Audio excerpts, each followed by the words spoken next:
Bueno, ¿se escucha? ¿Está bien?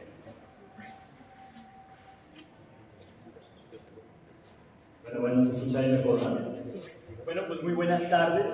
Siempre un gusto estar en este espacio de tan merecida y elogiosa presentación. Quisiera yo compartir una reflexión esta tarde con ustedes de una manera más simple, más sencilla, más directa. Yo quisiera comenzar por agradecer a la Biblioteca Vasconcelos por este magnífico espacio para compartir la charla que ya se ha apuntado, es autoorganización, complejidad y belleza. Si reflexionamos un poquito en estas tres ideas, autoorganización, complejidad y belleza, creo que podremos encontrar algunos puntos de partida y otros de provocación que voy a desarrollar a lo largo de esta conversación con ustedes. También quiero agradecer la presencia física de todas y de todos ustedes hoy. Naturalmente este conversatorio, esta charla es de divulgación. Evitaré el uso de modelos matemáticos formales. Si acaso echaremos mano de algunas nociones de aritmética y de álgebra. A mí me gusta mucho conocer al interlocutor para poder establecer una perspectiva de aproximación. Me voy a permitir, me gustaría que este conversatorio sea interactivo, que no sea únicamente unidireccional. Al final está contemplado unos minutos para preguntas y respuestas, pero me gustaría imprimir un carácter un poco más interactivo, de manera que si el moderador me lo permite, habrá ocasión de que alguien pudiera detenerme de manera breve y poder continuar, ¿no? Yo quisiera preguntarles primero, ¿quiénes de ustedes están en el campo de la docencia? ¿Podría levantar su mano? Okay. ¿Quiénes de ustedes tienen alguna formación en ciencias que tengan que ver con temas de matemáticas, de física, de ciencias naturales en general? Ok, excelente. Me congratula mucho ver que también hay jóvenes. Espero que les pueda parecer la charla de interés. Y bueno, muchas gracias por compartirme esta rápida radiografía de ustedes. Bueno, para iniciar este conversatorio, yo quisiera destacar que la realidad, uno se pregunta qué es la realidad, ¿no? La realidad es lo que percibimos, la realidad es lo que describimos. Entonces es un tema ciertamente complejo, inquietante, porque todos los modelos que hemos construido sobre la realidad no son la realidad, son representaciones de la realidad. Estamos con ello, ¿verdad? De modo que la realidad tal como la percibimos, ¿cómo la percibimos? Con nuestros sentidos. La percibimos a través de nuestro modelo perceptual neuronal. El mundo lo percibimos de esa manera, ¿no? A través de nuestros mecanismos de percepción.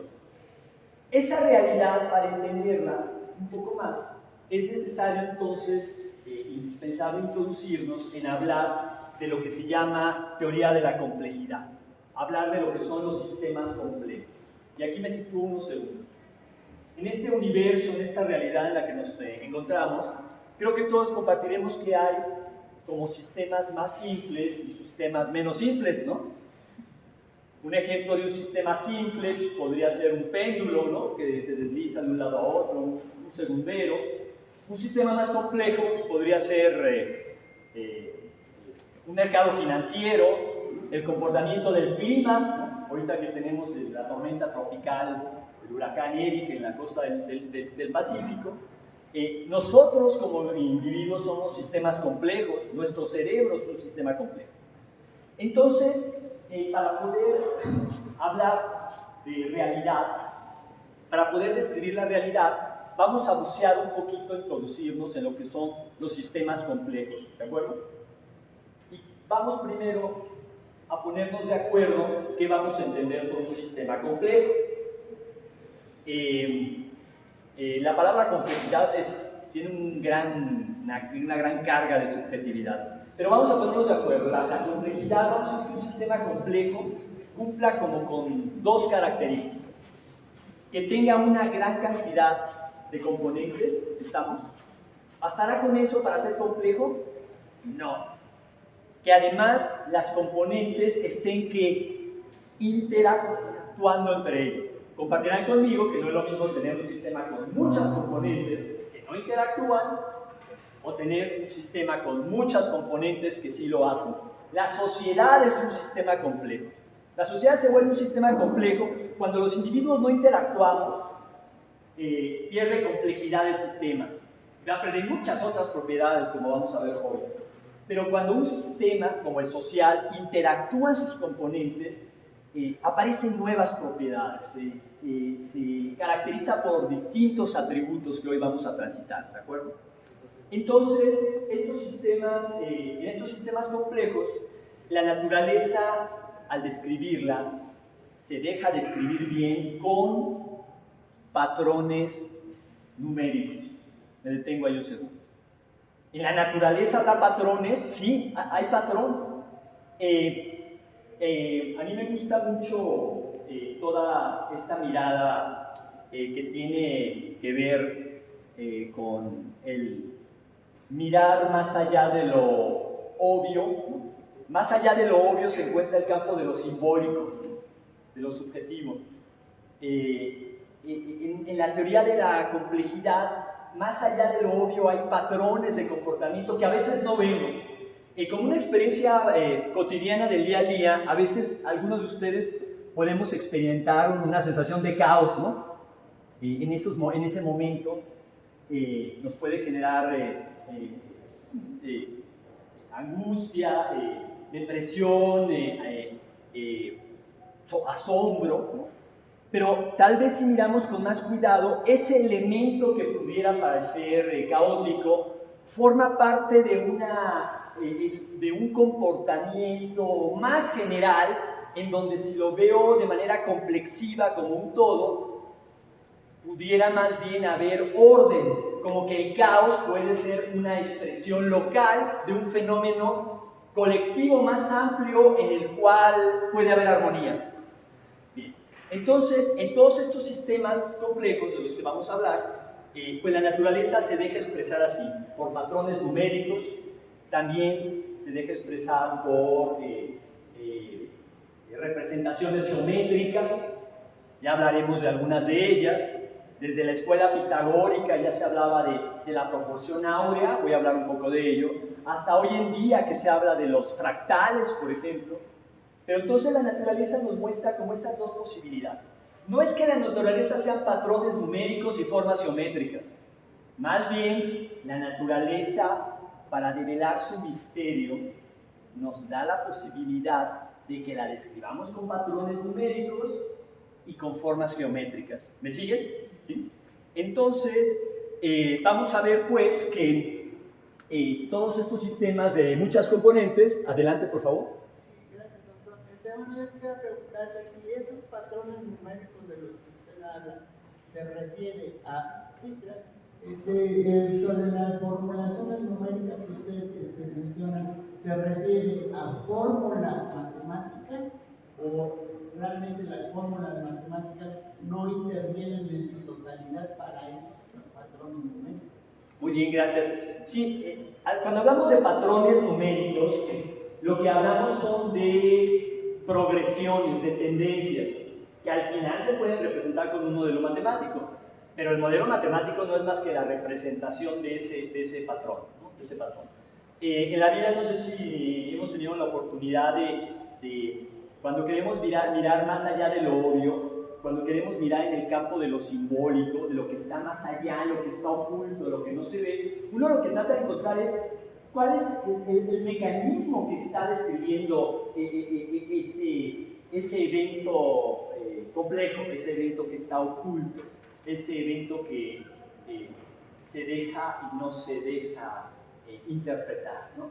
Entonces, pues básicamente nos vamos a la primera lámina, por favor. Sí, aquí sentí. Hablar entonces de este esfuerzo de describir sistemas complejos será en esta charla de esta tarde el poder pues discernir sobre la naturaleza algebraica, la naturaleza geométrica de la naturaleza. Entonces me voy a permitir remontarme ni más ni menos que al siglo VI antes de Cristo. Y hoy hasta el siglo VI antes de Cristo sí, ya para entonces se había fundado una escuela de pensamiento que ha sido un pilar que se sostiene, aún con la teoría de la complejidad, aún con la teoría del caos, aún con las teorías más actuales. Esta escuela de pensamiento, que algunos la percibían un poquito sectaria, ¿no? Era muy curioso porque sus integrantes, evidentemente destaca Pitágoras, ¿no?, como uno de sus precursores, pero hubo otras grandes personas que participaron ahí, grandes contribuyentes a este pensamiento, como Admón de Crotona, como Epiquermo de Megara y otros tantos, ¿no?, que fueron condiscípulos de Pitágoras en esta escuela, en la cual se cultivaba la ciencia y el pensamiento. Pero paradójicamente había un gran misticismo, ¿no? Y en ese momento histórico, pues la presencia de Dios, ellos la interpretaban a través de los números. Para esta escuela, para la escuela pitagórica, ellos tenían una intuición que fue formidable. Y la tengo ahí destacada. Son flashazos, estoy tratando de no compartirles demasiado texto, sino más bien imágenes, ¿sí? Y destacar algunas ideas básicas que ahí están señaladas. Para ellos, tuvieron la intuición de que los números son la esencia del universo. Es decir, si Dios existía, pues Dios describió las leyes, los principios que regularían esta realidad a través de los números. Y que estos números pues, podrían tener representaciones esta realidad podría tener representaciones tanto geométricas como aritméticas, y que básicamente, y aquí me sitúo unos segundos, voy a hablar en esta tarde de algo muy subjetivo, controversial, que ciertamente cae también en el campo de la subjetividad, que es la belleza. No podemos decir que existe algo intrínsecamente bello, ¿no? Y también estaremos todos de acuerdo que la belleza pues tiene que ver con cuestiones de formación cultural, ¿no? De sensibilidad hacia una expresión. Pero lo que no podemos negar es que todos hoy en esta tarde, en esta sala, hemos experimentado esa posibilidad de conmovernos ante una expresión que nos pueda parecer bella. ¿Alguien no lo ha hecho? ¿Alguien no ha tenido ese sentimiento? Es decir, esto me conmovió, ¿no? Me genera una sensación de armonía, me genera una sensación de belleza. No a todos los elementos nos van a conmover de la misma manera, y por supuesto existen todas las cargas psicológicas y culturales y morales, ¿no?, para poder ponernos de acuerdo en una percepción de lo que puede ser bello. Pero yo aquí quisiera señalar que para los pitagóricos, ellos intuían la belleza como la proporción de las formas. Me sitúo ahí un segundo. Las formas, la armonía de la proporción de las formas en el arte, la armonía de la proporción de las formas en la biología, la armonía de la proporción de las formas en la sociología, puede constituirse en un criterio que oriente alguna concepción de belleza, si estamos de acuerdo en ese punto de partida, que no es absoluta, evidentemente. Pero me gustaría ver si en esta tarde podemos consensuar que si bien la belleza es subjetiva y podemos tener diferentes interpretaciones o conmovernos de diferente manera ante algo que consideremos bello, hay algo que la belleza para todos nosotros puede compartir, que es la proporción de las formas. ¿Podemos partir de esa premisa? Entonces, ¿a qué me refiero? Los pitagóricos, por ejemplo, ¿Qué observan en esta lámina? A ver, ¿qué observan? ¿Quién me dice ejercicio de expresión libre? ¿Alguien me pudiera compartir qué observa en esta lámina? ¿Quién quiere describirlo? Por favor. Las proporciones A y B generan, A y B generan al fin de cuentas el círculo que se va conformando por una serie de figuras geométricas y que todas son matemáticamente perfectas. Tenemos una circunferencia, ¿verdad? Que es el perímetro del círculo. Y observemos que en una circunferencia simétrica hay proporción de las formas. Tenemos aquí jóvenes más jóvenes, podríamos decir que una elipse no tiene la simetría de un círculo. Pero, por ejemplo, si yo arranco de esta figura, que es una circunferencia y que es perfectamente simétrica, ¿qué observamos? ¿Qué apuntaban ya desde la escuela pitagórica? Que ahí puedo yo subtender un pentágono, ¿ya lo vieron? Un pentágono que tiene 5 lados iguales, ¿no? Cabe perfectamente y de manera armoniosa en una circunferencia, ¿cierto? Y si ahora estoy de ocioso y empiezo a unir con diagonales los vértices del pentágono, ¿qué aparece? Surge otro pentágono en el centro, ¿ya lo vieron? Aparecen dos triángulos isósceles, nótense que son isósceles, todos recordemos que los isósceles son los que tienen dos lados iguales, uno diferente. No necesariamente es una estrella de David, lo que se ve ahí también subcontenida. La estrella de David son triángulos equiláteros, esa estrella que mostraba la unión entre el Dios y el pueblo judío, por ejemplo, ¿no? Hablando de temas de actualidad, ¿no? Tenemos dos triángulos equiláteros y si volvemos, ¿qué observan ahí? Este joven ya hizo notar. Aquí vuelve a aparecer un pentágono, ¿ya lo vieron? Donde se desliza mi dedo, quiero conectarlo. Si repito la acción, vuelven a surgir dos triángulos isósceles y un nuevo pentágono. Y el pentágono está jugando su orientación espacial. ¿Ya la vieron? En unos casos aparece con su vértice hacia arriba y en otros casos con su vértice hacia abajo. Una pregunta intuitiva para todos ustedes. Yo puedo volver a hacer la misma acción, ¿no? Con el pentágono más pequeño que está en el centro y así sucesivamente. ¿Lo puedo hacer hasta el infinito? Sí. ¿Habrá alguna limitación? Adelante. Bueno, mire, a mí ese pentágono me recuerda que alguna vez se comparó con el cuerpo humano. Una punta en la cabeza, las dos laterales las manos y las dos inferiores los pies. Entonces, para el pentágono inferior que usted está mencionando, vendría a ser un menor o su hijo, la persona que estamos esbozando.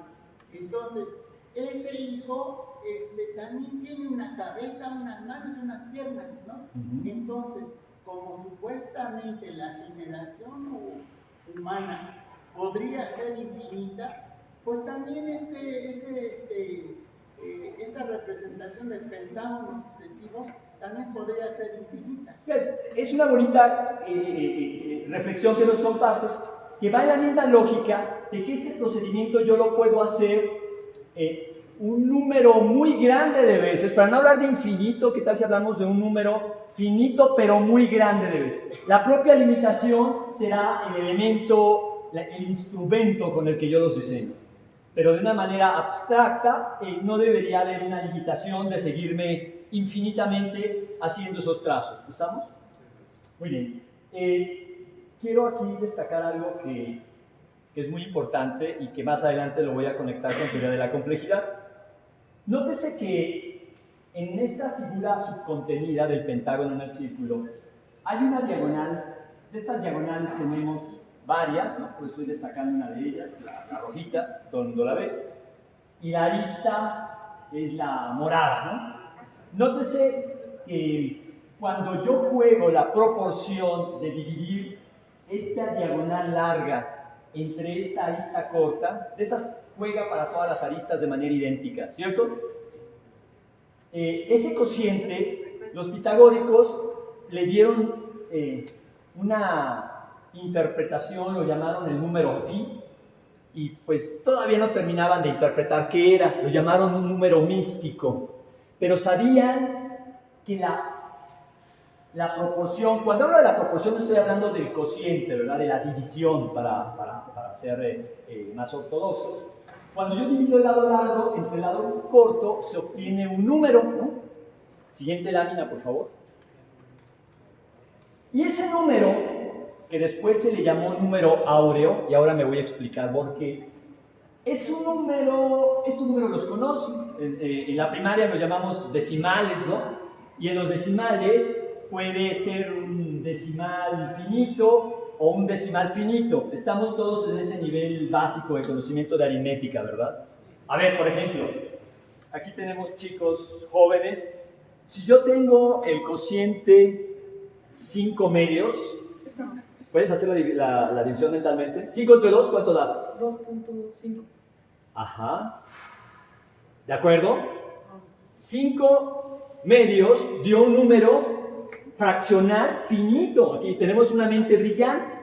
A estos números se les llaman números racionales. Todas las formas que se expresan como P sobre Q se llaman números racionales, y cuando hacemos la división, como lo hizo él, vamos a ver que ese decimal es finito. ¿Estamos ahí situados? También ya sabíamos, desde que éramos más jóvenes todos, que también hay decimales infinitos. Por ejemplo, acá tenemos otro joven que quiere participar. Si dividimos 10 entre 3, ¿cuánto nos da? 10 entre 3. ¿A quién toca? ¿A quién más ayuda a ver los más jóvenes? 10 entre 3. ¿Qué número multiplicado por 3 se aproxima al 10? Casi. El 3. Entonces decimos 3 por 3, 9, para una 10, y vuelvo a tener 10 entre 3, entonces es 3.33333. ¿Estamos todos? Fíjense que ahí también tenemos un número racional, pero es un número infinito,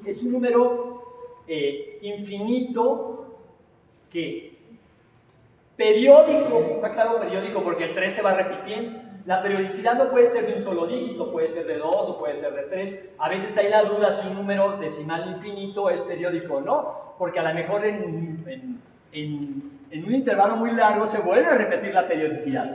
Bueno, este número phi, que surgió de dividir la lista mayor entre la lista menor, daba la cantidad de 1.61803398, etc. No se entendía bien ese número, pero se sospechaba que era un número infinito, periódico o no periódico.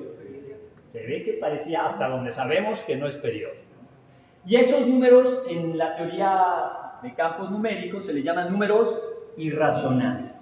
Entonces tenemos dos tipos de números: los racionales, que son todas las formas P sobre Q, que dan decimales finitos, y los irracionales, que no son formas, digamos que son números infinitos, normalmente no periódicos. Probablemente algunos de ustedes recuerden desde la primaria, desde la secundaria, de algunos números irracionales como ¿quién? Como pi, ¿no? A los chicos les dicen que es 3.1416, pero eso es un redondeo, ¿no?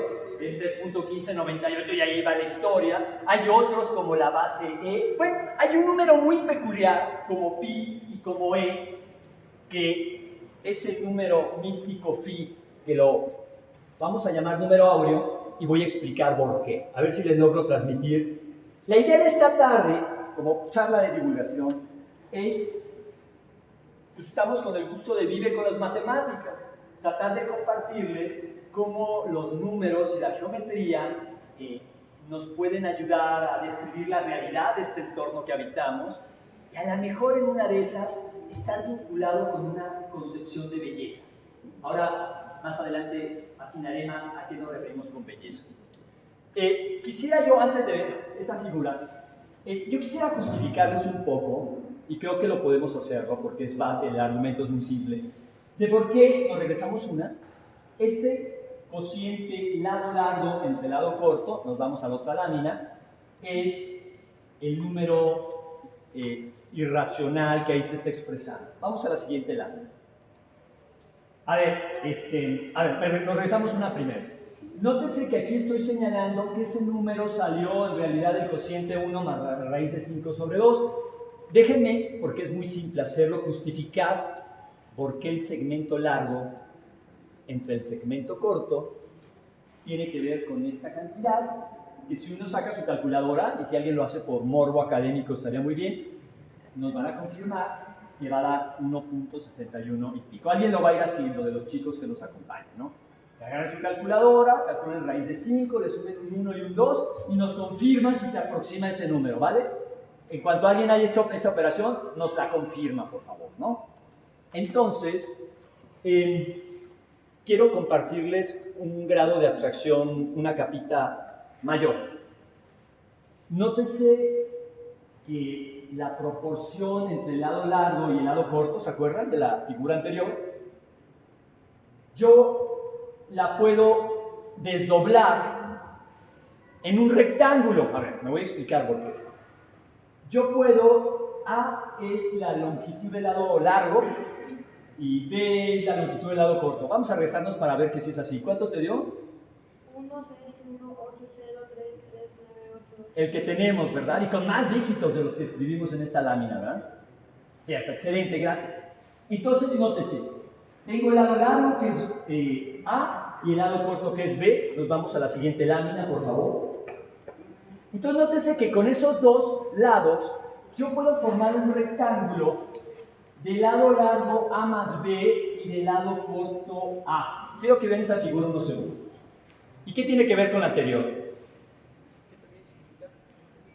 Tiene una característica similar, que así como en el círculo la relación entre el segmento largo y el segmento corto se va a infinito, tendrá que ver con el infinito de ese número. Veamos, pareciera que sí. También geométricamente es equivalente a pensar en un rectángulo que tuviera de largo, el lado largo sería A más B y el lado corto A. ¿Qué observamos de un rectángulo?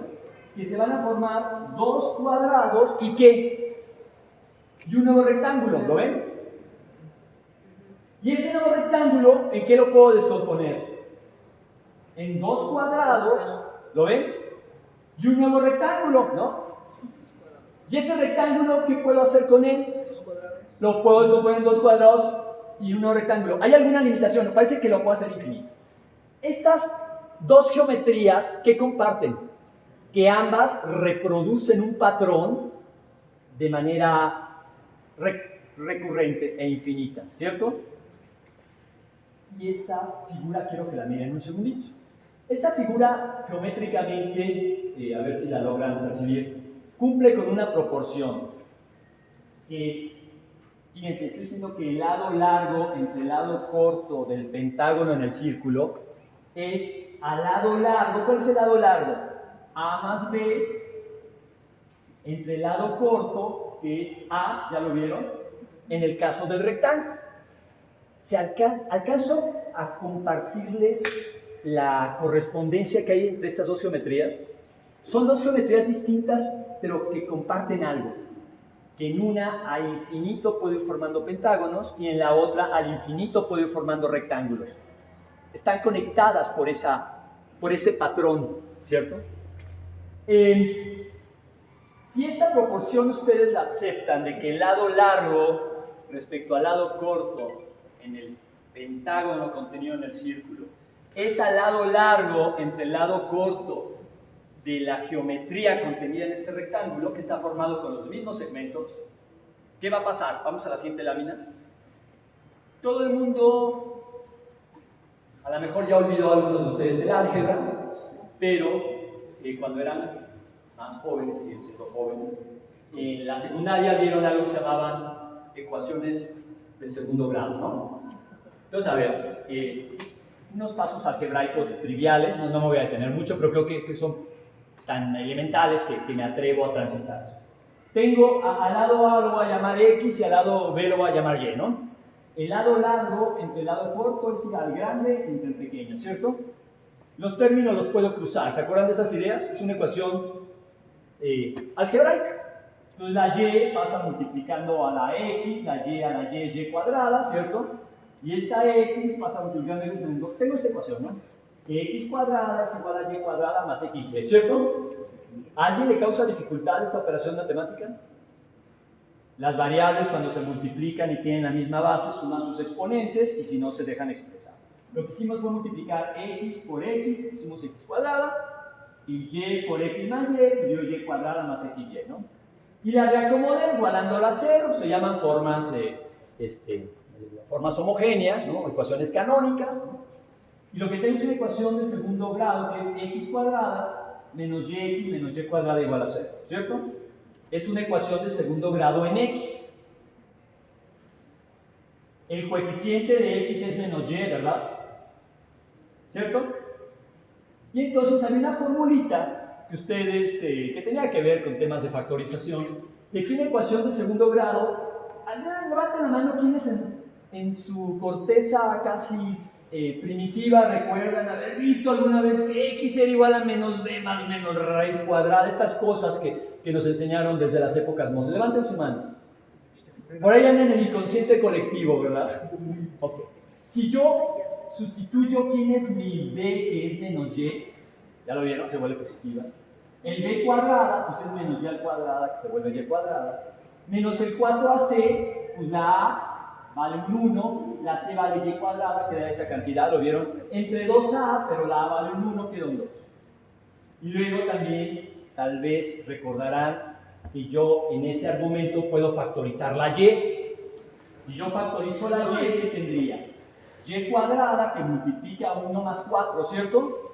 Y como hay una raíz, la raíz de y cuadrada, ¿quién es? Y, ¿no? Y se queda acá. Entonces vean que tienen dura, ¿no? Lo que descubrimos entonces es que x es igual a esa cantidad veces y. Y entonces, ¿quién es x sobre y? Me traigo la y dividiendo. ¿Y qué me quedó aquí? Este hermoso número 1 más 4, 1 al cuadrado es un 1, es un 5. Descubro que x sobre y sí es 1 más raíz de 5 sobre 2. ¿Cierto? Y lo único que utilizamos fue álgebra de secundaria, ¿no? Y al hacer la operación, este joven nos acaba de compartir que efectivamente esa operación matemática da 1.60. Es el número irracional infinito. ¿Estamos hasta ahí? Me regresamos un segundo, 2 láminas atrás. Entonces, el x sobre y, que es mi a sobre b, recapitulando, en este paseo hacia la cultura griega, hace algunos siglos, el lado largo, el lado corto, me genera un número infinito no periódico, un número irracional, que se le llamó el número áureo. Avanzamos entonces y le damos una más. ¿Y qué me doy cuenta? Bueno, nos regresamos todavía a uno y ahorita pasamos al comentario. Primero espero haberles intuido que lo que se conoce como el número áureo, ese número que me relaciona la proporción de las formas, es un número infinito no periódico, ¿no? No los quiero, aquí lo voy a transitar con cierta rapidez, pero todos los números, vamos a la siguiente, se pueden representar a través de lo que se llaman los números de Fibonacci o de Fibonacci. ¿Qué es eso de los números de Fibonacci? Muy simple. Tal vez la mejor manera de verlo es, recuerden que cualquier número x, por ejemplo, si x es de la forma p sobre q, si está en los racionales, a eso se le llaman fracciones continuas finitas, ¿estamos? Como el 10 quintos, ¿no? Por ejemplo, 10 quintos me da un 2, y decir que el primer argumento del número de Fibonacci es 2, punto y coma, y ahí van todos los residuos. Me voy a explicar qué es esto de los números de Fibonacci. Que cualquier número racional o irracional, un x por la regla de la propiedad que se llama del inverso multiplicativo, se puede expresar de esta manera, ¿no? De manera que, vamos a pensar, por ejemplo, ahorita de nuevo en este ejercicio que está aquí. Primero 4 tercios. 4 tercios será un número finito, decimal finito o infinito. ¿Jóvenes? A ver, ¿quién divide mentalmente 4 entre 3? ¿Cuánto es? A 1. Por 3 para 4, 1. Y abajo hay un 10, ¿no? ¿Y qué me da? ¿Cuánto es? Ese resultó irracional. Y por ejemplo, si hacemos 5 medios, ¿quién me ayuda rápido? A ver, aquí tenemos al matemático. 5 medios. 2.5. El 2.5 de hace rato, ¿no? Entonces, fíjense bien. ¿Cómo escribiría como números de Fibonacci 5 medios? Diríamos que aquí pondríamos el cociente, lo que salió del cociente, el 2, y el B1 sería el residuo. ¿Está claro? Los números de Fibonacci no es más que un juego de reescribir cualquier número racional o irracional a través de secuencias de este tipo, donde aquí va el cociente, punto y coma, y aquí van viendo los residuos. Una manera muy clara pues, está en este ejemplo que ustedes pueden visualizar, por ejemplo, el 3/5. El 3/5, su residuo su cociente da un 0, ¿no? Tú lo puedes escribir como 0 más 1. El 5/3, recuerden que 3/5, siempre yo lo puedo escribir x como su inverso multiplicativo. El 3/5 lo puedo escribir abajo como 5/3, ¿me explico? Y el 5/3 lo puedes componer como 1 más 2/3, porque 1 son 3/3, ¿cierto? O sea, puedo cualquier número yo ajustarlo a esa estructura de arriba. ¿Alcanzan a percibir? Sin entrar en mayores detalles. ¿Y cuándo termino? Cuando este cociente sea menor que 1. Entonces, podríamos afirmar que 3/5, como número de Fibonacci, como secuencia numérica, sería el arreglo 0, punto y coma, 1,3. O sea, estos numeritos que están aquí son los números de Fibonacci. ¿Los ven? El cociente y los residuos. Son estos que están en esta diagonal. ¿Vale? Vamos a la siguiente. ¿Qué ocurre si lo hago con un número infinito, como fue el número áureo phi? Igual yo a phi lo puedo descomponer como 1 sobre phi. Lo puedo descomponer siguiendo la misma lógica de esa manera. ¿Y qué descubro? ¿Qué gran diferencia hay entre phi y el ejercicio numérico finito anterior? Que aquí el número de Fibonacci va a ser un 1, ¿qué empiezo a observar? Van a ir quedando que unos, el circunflejo significa que es periódico. Entonces, a ver, vamos a mirar estos dos casos. Nos regresamos una lámina. En el caso de números continuos finitos, el número de Fibonacci fue de ese tipo, ¿vale? En el caso de un número infinito no periódico, ¿qué observamos? Que es 1, y un número periódico que se va repitiendo. Y aquí nos detenemos un segundo. Lo que estaríamos viendo es que números como phi, ese número áureo, es como número de Fibonacci, se escribe de esa manera, converge muy lentamente. Me voy a detener ahí. ¿Qué significa que converja muy lentamente? Como el 10/3, ¿se acuerdan? Como va generando residuo 3, residuo 3, residuo 3, residuo 3, esos no convergen rápidamente, ¿se explica? Los que, por ejemplo, cuando hago 4/2, ahí se converge rápidamente, ¿me explico? Y aquí va la historia entonces, que los números infinitos no periódicos, como el número áureo, son números que convergen muy lento, y los números que convergen muy lento describen fenómenos que son menos frecuentes en la naturaleza. Fíjense lo que acabo de decir, lo voy a repetir. Los números que convergen más lentamente en esos cocientes, de esos, como dicen los niños, hay menos, ¿no? Esos aparecen de manera menos frecuente en la naturaleza. Siguiente lámina entonces, ¿qué observamos? Que nuevamente regresando a la figura, y ahora sí prometo hacer el feedback más para terminar la idea, que el número phi, que fue un número infinito no periódico, que converge más lentamente, que es menos frecuente verlo en la naturaleza, proviene de esta geometría que es una variante del pentágono en el círculo, ¿cierto? ¿Y qué observamos que se puede trazar? Una espiral que se le llama la espiral áurea. Geometrías que cumplen con el número áureo phi. El hecho de que es infinito no periódico me está recordando geométricamente que yo puedo ir dividiendo los rectángulos al infinito, 2 cuadrados y un rectángulo, 2 cuadrados y un rectángulo, y así sucesivamente. Y que tiene la cualidad de que podemos trazar una espiral logarítmica. ¿Vamos bien ahí? Y me detengo un segundo. Para los pitagóricos, y lo retomo ya ahorita, voy a apretar el paso un poquito en teoría de la complejidad. Las figuras en la naturaleza que se dejan de escribir por espirales logarítmicas que están vinculados con el número áureo tienen proporción áurea. Las figuras que tienen guardan esas proporciones, nos parece conmovernos más en un sentido de belleza. Siguiente lámina. Ejemplos. En la naturaleza tenemos figuras que tengan espiral logarítmica, que tengan que ver con proporción áurea, que estén conectados con el número áureo. ¿Esto qué es? Eso es un caracol, es el Nautilus, el Nautilus, ¿verdad? Inspirado en Nautilus estuvo Julio Verne, inspirado en su gran novela ¿cómo se llamaba?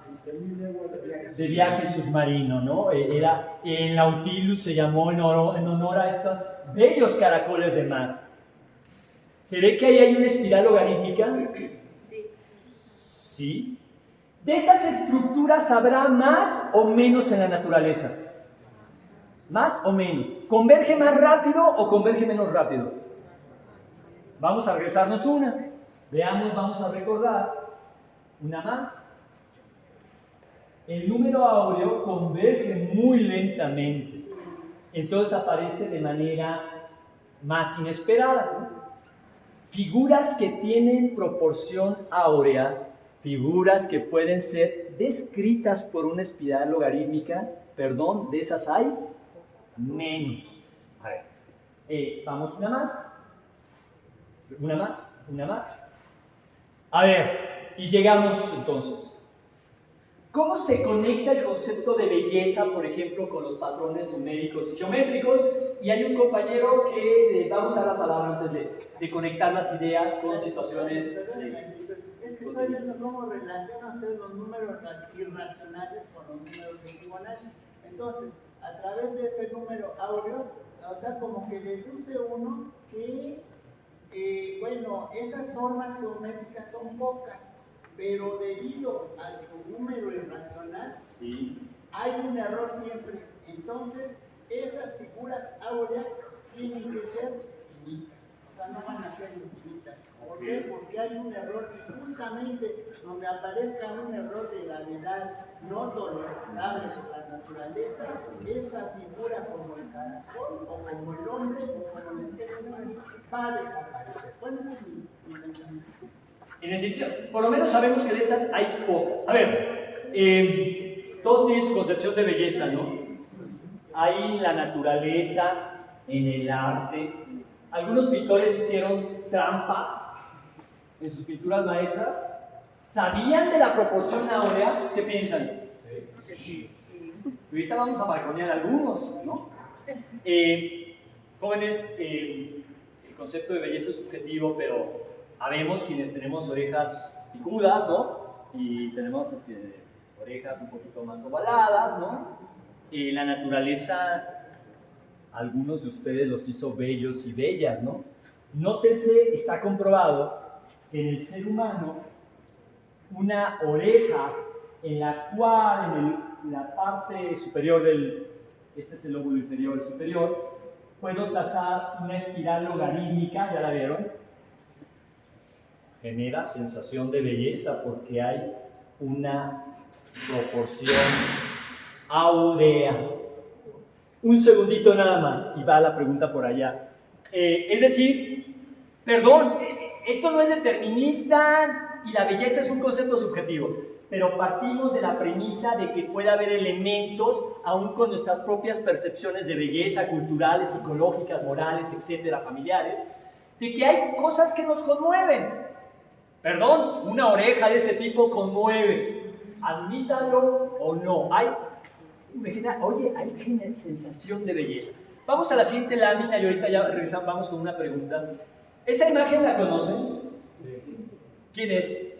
El hombre de Vitruvio. ¿Quién la pintó? ¿Es un dibujo o un óleo? Es un dibujo con lápiz y tinta. ¿De quién? Del gran Leonardo da Vinci, ¿no?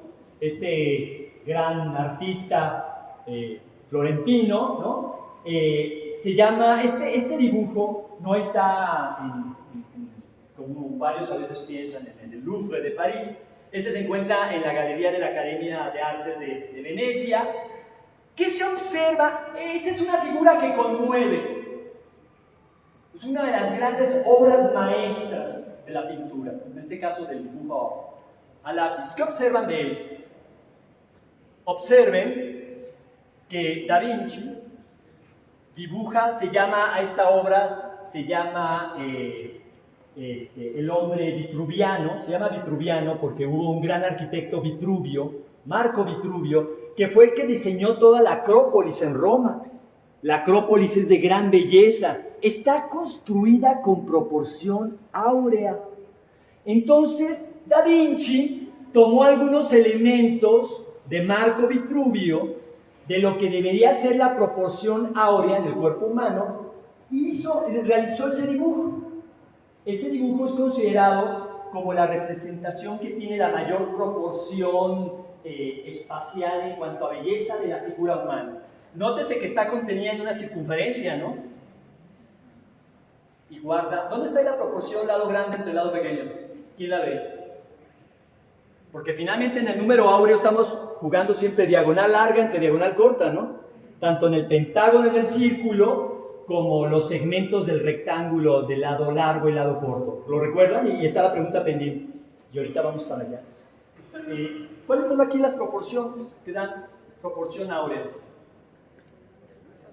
La altura del individuo en esta figura respecto a qué? La distancia del piso al ombligo. Si la naturaleza me diseñó tal que mi altura dividida entre mi distancia del ombligo al piso me genera el número phi, sí, el número phi que calculó este chico, el número áureo, a lo mejor en una de esas causa sensación de belleza. Entonces, la belleza no es ser altos o ser bajos. La belleza es la proporción de tu cuerpo que guarda tu estatura respecto a la distancia del ombligo al piso. Y les quiero, este dibujo de Da Vinci, si ustedes agarran una escuadra, le descubrirían el secreto a Leonardo de que lo pintó siguiendo esta premisa. Por eso conmueve. Cuando uno está ahí y ve esta magnífica obra, me genera sensación de armonía por la proporción que guarda su trazo. Una más y vamos a una pregunta de este lado. Adelante, por favor. Hay un... adelante. ¿Sí? Este, por ejemplo, es un estudio que hizo una conocida, una amiga, Julia Piñeiro. Agarró una muestra de 100 personas, más o menos de 16 a 20 años, y las pasó por el metro, ¿no? A ver, tu estatura, tu distancia de ombligo a piso, tu estatura, tu distancia de ombligo a piso. Aquí están los puntos distribuidos. ¿Qué estamos graficando en el eje vertical y en el eje horizontal? En el horizontal está la altura, en el eje vertical está la distancia de ombligo a piso. Lo primero que van a llegar es irse a medir, ¿verdad? A ver qué tan proporción áurea tiene, ¿no? Y hay una distribución de puntos. Se ve que todos los individuos que fueron encuestados, que fueron medidos, no tienen proporción áurea. La media, el número phi, el 1.61 y pico, está descrito por la media de ese trazo. Entonces hay algunos que se fueron por arriba y otros que se fueron por abajo. Les quisiera yo transmitir, sin polemizar en el concepto de la belleza, que es subjetivo, personal y cultural, que sí, la sensación perceptual de belleza tiene que ver con la proporción de las formas. Y en la evolución, los seres humanos nos desarrollamos bellos. Nuestras orejas tienen proporción áurea, nuestro cuerpo tiene proporción áurea. Hago aquí un pequeño paréntesis, y si quieren decir su nombre, por favor. Alejandro. ¿Sí?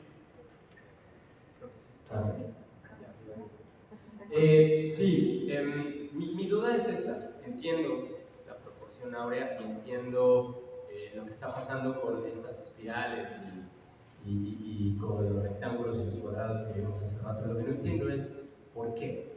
¿Por qué nos parece bello lo que está dentro de la proporción áurea? ¿Qué en la luz, bastón, etcétera, percepción, etcétera, qué es lo que nos hace inconscientemente? Porque siento que por más que podamos representarlo ahí, muchísima gente podemos ver algo bello sin analizar por qué nos parece bello y por qué. Entonces quiero entender qué pasa en nosotros que nos hace percibir eso como... Sí, gracias Alejandro. Esta pregunta que hace Alejandro es una pregunta muy compleja, ¿no? Tiene que ver con el campo de las neurociencias, ¿no? Es ir al terreno de lo simbólico, Alejandro. En realidad, nuestro modelo perceptual, nuestro hardware, de cómo percibimos la realidad, parecería tener un algoritmo, y hay varios. Hoy en neurociencias se ha encontrado que hay varios algoritmos. Por ejemplo, nosotros, los que hacemos matemáticas, hay algo que se llama transformada de Fourier. Entonces, lo que sabemos es que nuestro cerebro lo que percibe es una función matemática que es una onda, por nuestro cerebro no entran partículas ni por nuestro sistema visual. Son ondas de luz que se reflejan y nuestro cerebro codifica. Y nuestro cerebro tiene una operación matemática que se llama transformada inversa de Fourier, y entonces esa onda que está en el espacio de frecuencias la manda a un espacio que se llama espacio de coordenadas. Eso es una transformada integral. Y entonces lo que te quiero decir, Alejandro, es que nuestro cerebro realiza operaciones matemáticas que conforme avanzan las neurociencias se van descubriendo más cada vez los algoritmos con los que percibimos. Y en nuestro cerebro percibimos con un algoritmo de percepción, y ese de percepción áurea nos conmueve. Por eso, más allá de la belleza como algo subjetivo y cultural, tiene algo en común de que todos podemos coincidir: eso es bello, eso me conmueve, no sé por qué, está en el terreno de lo simbólico, de mi percepción, de mi hardware, de mi forma de percibir. No tiene que ver con mi cultura, ni con mi religión, ni con ningún otro aspecto de desarrollo personal, ¿no? ¿Sí? Bueno, creo, comentando un poco, relacionando un poco su pregunta que le hizo a usted, nos venimos manejando desde los inicios de nuestra evolución con formas que el maestro nos está exponiendo, y eso nos lo ha venido a crear como la inteligencia artificial actualmente, que nuestra mente trae un chip grabado que te van creando con el tiempo y te van formando formas como las que ahorita estamos viendo, y eso a nosotros nos lo están metiendo como una máquina, y entonces obviamente eso te va formando una idea de lo bello ante la realidad que tienes actualmente.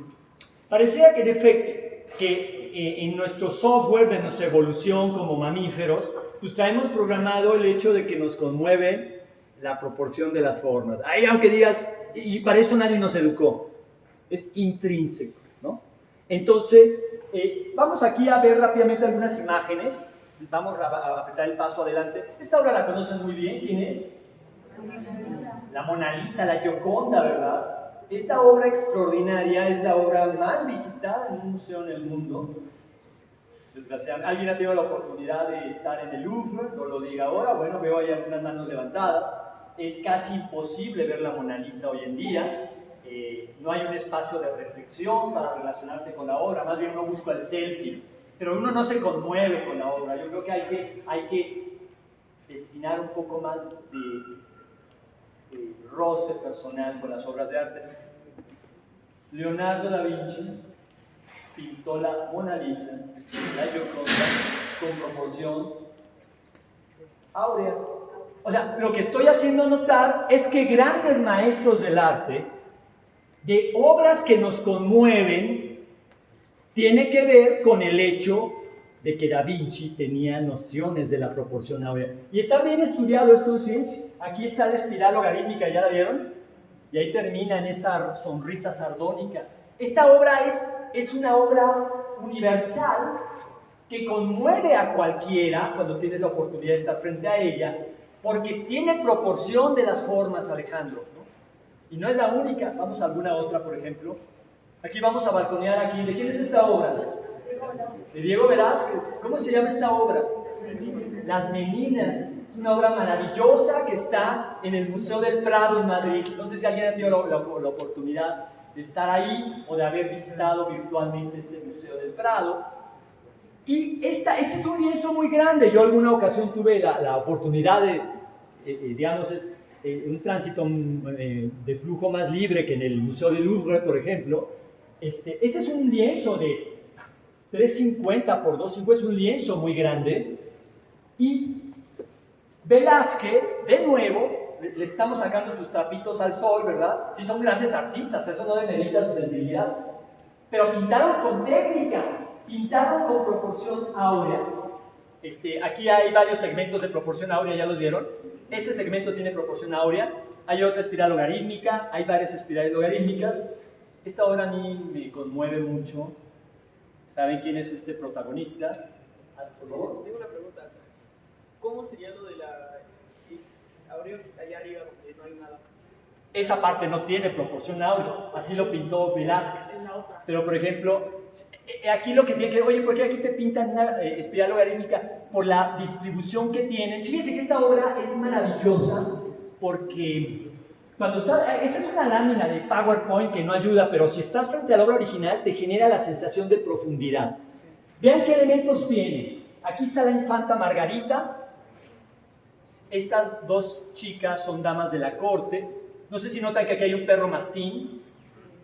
Aquí hay dos bufones de la corte, que normalmente eran gentes que padecían un síndrome de enanismo. Aquí hay un espejo, en la obra real se ve a profundidad. ¿Ven este espejo? ¿Alcanzan a ver dos imágenes? Es Felipe IV y Mariana de Austria, su esposa, que en la pintura, pintada con proporción áurea, Velázquez dio a entender de que ellos estaban parados de este lado viendo cómo se pintaba el lienzo. Y a tu pregunta, acá al fondo hay una puerta, hay la pasapentera de alcoba, que no se sabe si está entrando o saliendo, pero también los elementos arquitectónicos del espacio están pintados con proporción áurea, las distancias del alcázar. Este fue pintado en un cuarto que era el alcázar del Palacio de Madrid, ¿no? Del Palacio Real. Entonces, proporción áurea. No sé si en este momento estoy logrando hacer una conexión más desde la divulgación y siendo irresponsable en algunas afirmaciones, pero es con efectos fines didácticos, de que los patrones numéricos, ¿ya recuerdan los patrones numéricos? Cómo pueden convergiendo una serie en su contraparte de representación geométrica, puede generar proporción de las formas o no generarlas. Entonces, por ello es que se habla a veces que el orden numérico tiene que ver con la belleza, porque detrás de la proporción de áurea está el orden numérico, ¿no? Siguiente lámina, vamos aquí a ir cerrando rápido el paso. Bueno, todos estos sistemas que tendrían que ver con esta intención de poder describir los patrones y las formas geométricas, pues son características propias de los sistemas complejos. Yo aquí lo único que quisiera destacar es que lo que hace algo ser sistema no es tanto que tenga componentes y que estén interactuando sus componentes, sino que también el sistema esté delimitado, que tenga una frontera. Si no hay frontera, no hay sistema, aunque tengas componentes interactuando. Y algo muy importante de los sistemas en la teoría de la complejidad es que si bien sus propiedades dependen de la forma en que interactúan sus componentes, hay una contribución que luego nos pasa desapercibida que es muy importante. Un sistema no solamente está caracterizado por la interacción de sus componentes, sino también y sobre todo por la forma en que interactúa con sus alrededores.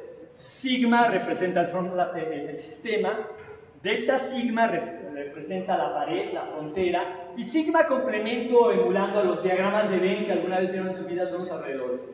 Los sistemas complejos nos dan una gran lección, que las propiedades que cada uno de nosotros tenemos como sistema no solo depende de las funcionalidades internas que tenemos a través de nuestras componentes, ¿cierto? Sino en la forma en que interactuamos con los alrededores. Creo que una bonita frase esta tarde podría ser que tenemos las características que tenemos. Somos lo que somos por la forma en que interactuamos. La mejor manera de conocer a alguien no es preguntarle cómo es. Eso es muy naif, ¿no? Te va a contestar lo que quieras escuchar o lo que cree que es. La mejor forma de conocer a alguien, ¿cuál es? Observar cómo interactúa con sus alrededores. ¿Qué les parece? La interacción no solamente depende de la interacción entre las partes, sino de la interacción de los alrededores. Si alguien dice, oye, ¿qué cualidades tengo? Pues soy honesto, pulcro y muy respetuoso, pero ahí lo ves dando una lana de tránsito o lo ves gritoneando a un mesero. En efecto, los sistemas son lo que son debido a su conectividad interna y la forma sobre todo en que actúan con sus alrededores. ¿Por qué me interesa esto? Siguiente, voy a apretar el paso. Que en los sistemas complejos pues tenemos estos nudos de componentes con conectividad. Nuestro cerebro es un sistema complejo, ¿no? ¿Alguna vez, cuando han hecho una disección de un cerebro, han encontrado la conciencia en algún lugar del cerebro? ¿Qué piensan? ¿Hay algún lugar donde esté la conciencia? ¿Algún lugar donde estén los recuerdos? ¿Hay un lugar donde tomamos decisiones? No exactamente, sino que vamos a ver rápidamente 4 grandes propiedades que tienen los sistemas complejos y conecto un poquito con los patrones numéricos de los que estuvimos hablando con anterioridad en cuanto a la noción de belleza. Siguiente, por favor. A ver, los sistemas complejos simplemente quiero hacer notar que se describen por modelos matemáticos, ¿sí? Que son un poquito más sofisticados, normalmente son ecuaciones diferenciales no lineales, no cumplen con el principio de superposición, o sea, la suma de dos, la suma del todo no es la suma de las partes y no se cumple esta propiedad de linealidad. Es una característica matemática un poco rigurosa que no le voy a dar más tiempo. Siguiente, por favor. Solo que son descritos por modelos de ecuaciones diferenciales no lineales. Voy a hablar rápidamente para ir cerrando la charla de 4 grandes principios o propiedades que caracterizan a los sistemas complejos. Uno es lo que se llama la capacidad de autoorganización. Me detengo ahí un segundo. Autoorganización. ¿Qué ven en esta lámina? ¿Qué hay ahí? Son hormiguitas, ¿no? Una hormiguita aislada, está comprobado, no realiza trabajo, se queda dormida. 2 hormiguitas se tocan con sus antenas, interactúan y empiezan a realizar una función. En un hormiguero, la interacción entre los miembros de ese sistema lo que hacen es generar un patrón de comportamiento, ¿no? Pero es producto de la conectividad de las partes. Y quiero hacerles notar que no es que las hormigas, como parte de un sistema complejo, sepan que tienen que llevar cosas al hormiguero o sacar cosas del hormiguero. Son patrones que espontáneos. A ver, quiero ir a la siguiente lámina. Yo les quisiera decir que todos los sistemas, eso es una buena noticia, tenemos la capacidad de autoorganizarnos espontáneamente. Me detengo ahí unos segundos. ¿Lo han vivido? Todos los sistemas tenemos la capacidad de autoorganizarnos espontáneamente para transitar del desorden, del caos, al orden. Es decir, que en los sistemas complejos existe una tendencia al orden natural que no tiene que ver con los valores. Los padres de familia luego batallamos mucho con esto, los profesores en las escuelas.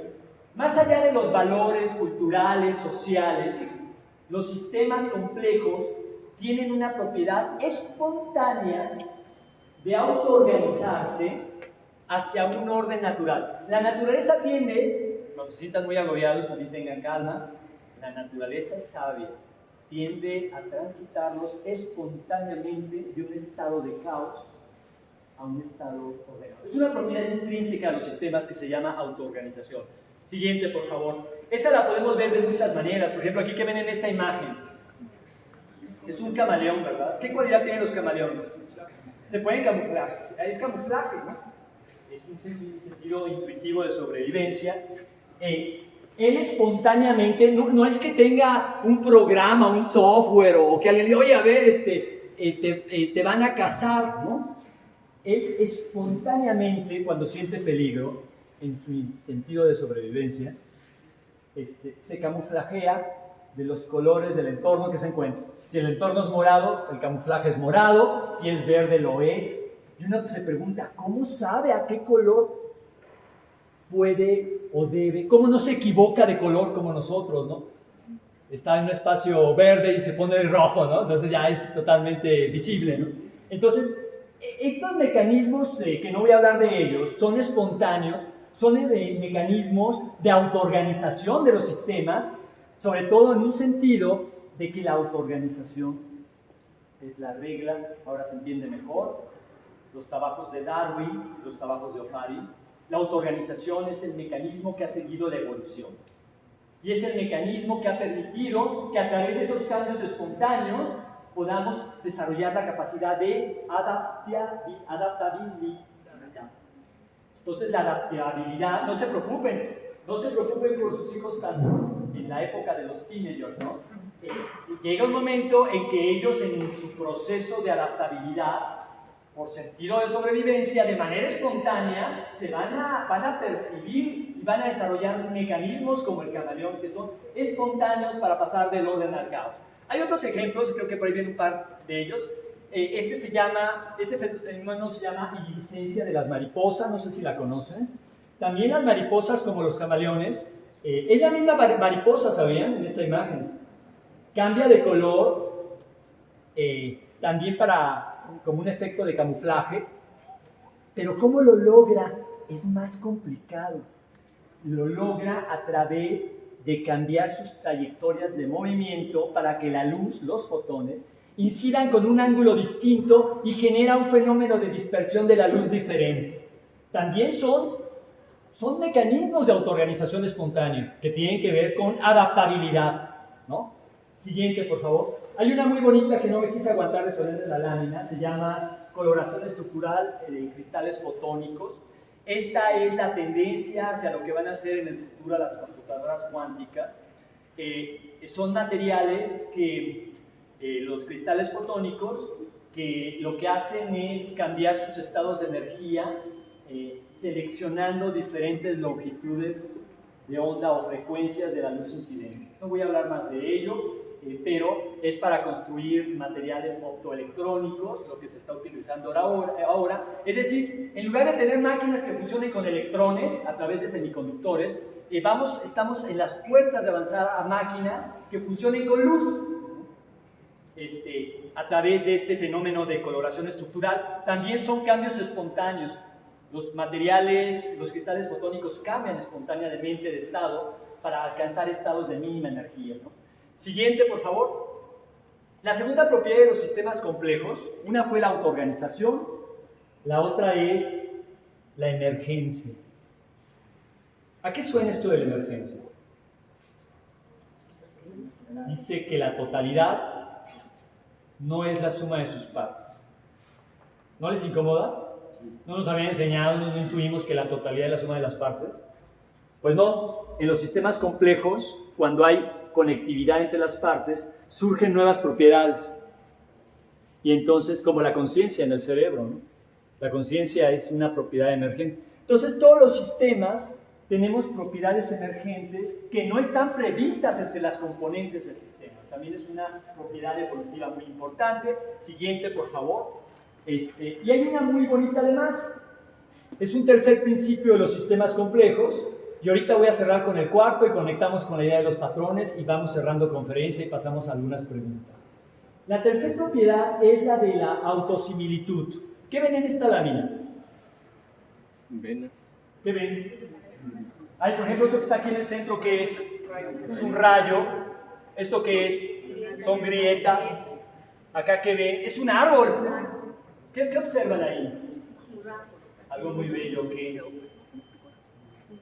el todo, vean el rayo grande, el todo es similar a una parte de sí mismo.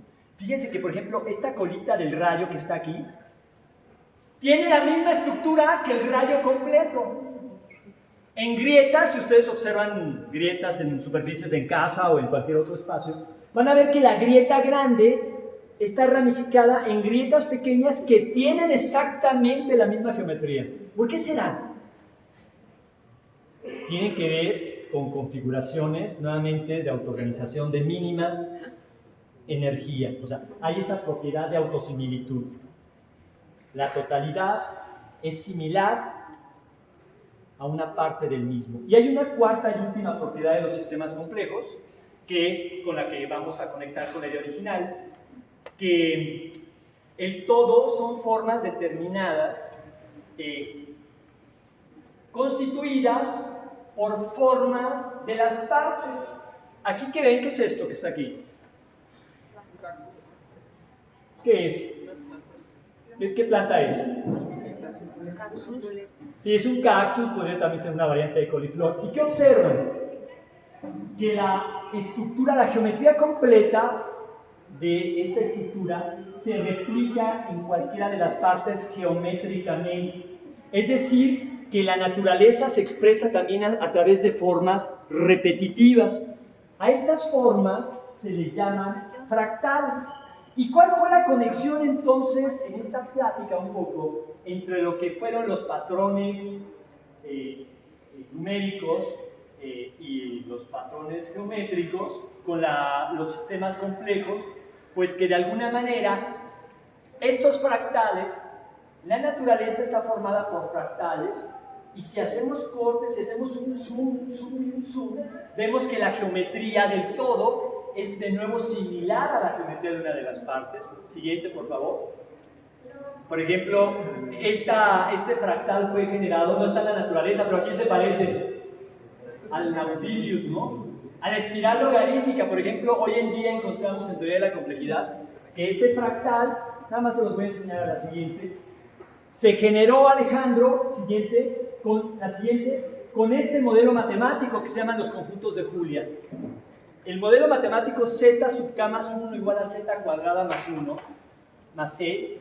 Si uno va sustituyendo valores, en algunos casos te dan sucesiones que son periódicas, no se alejan a infinito, y en otros casos te dan sucesiones que se disparan al infinito. Estas se llaman órbitas de Foucault.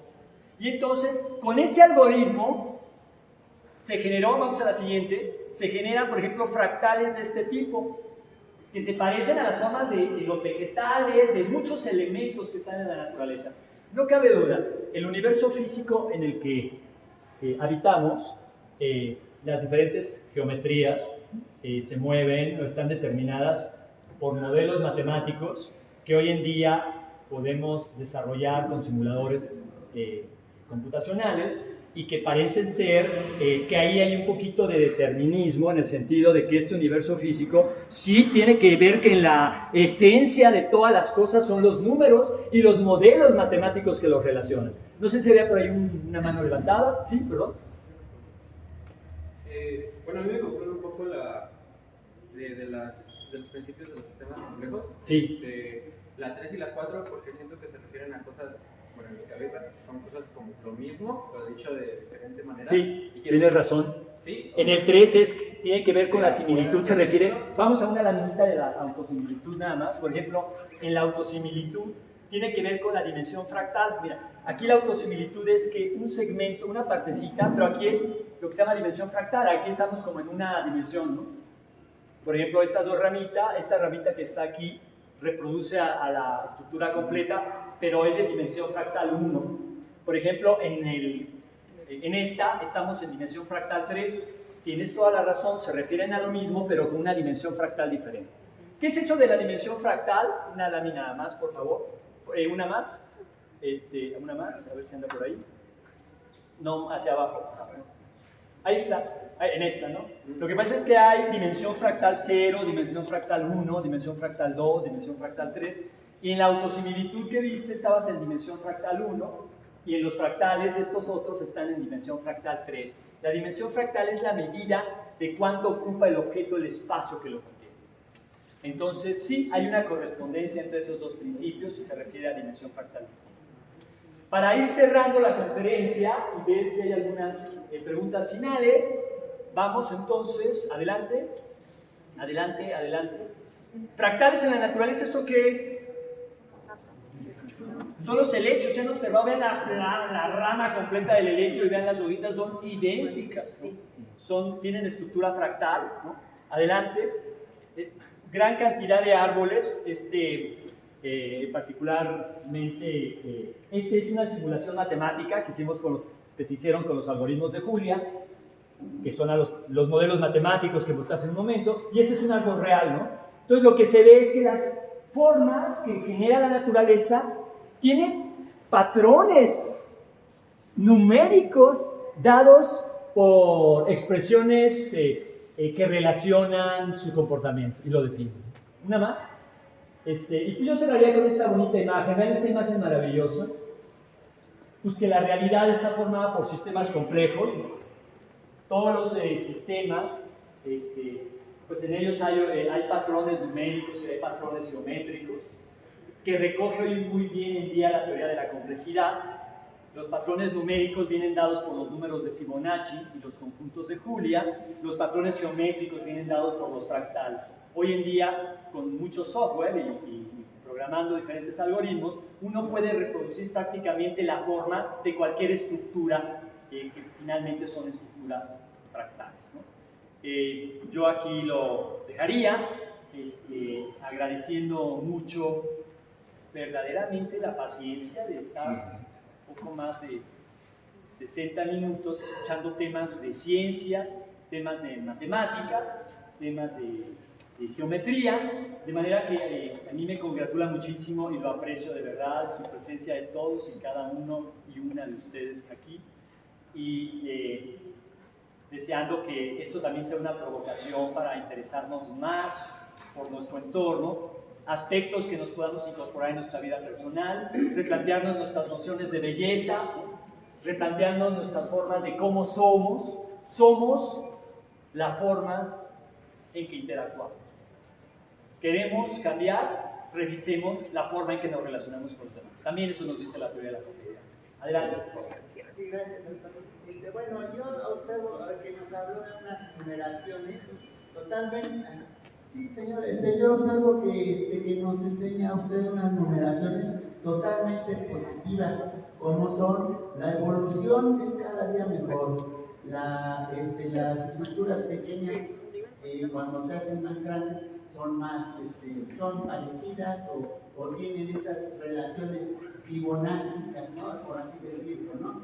Entonces, ¿cómo me explicaría usted la existencia de la muerte si nosotros, como entes vivientes, tenemos muchas células, ¿sí? Entonces van creciendo y en vez de ser mejores, nos conducen a la vejez y luego a la muerte, siendo que la evolución misma cada día la especie humana va a ser mejor, así lo determino yo, va a ser mejor. Entonces, por ejemplo, también en el universo, ¿por qué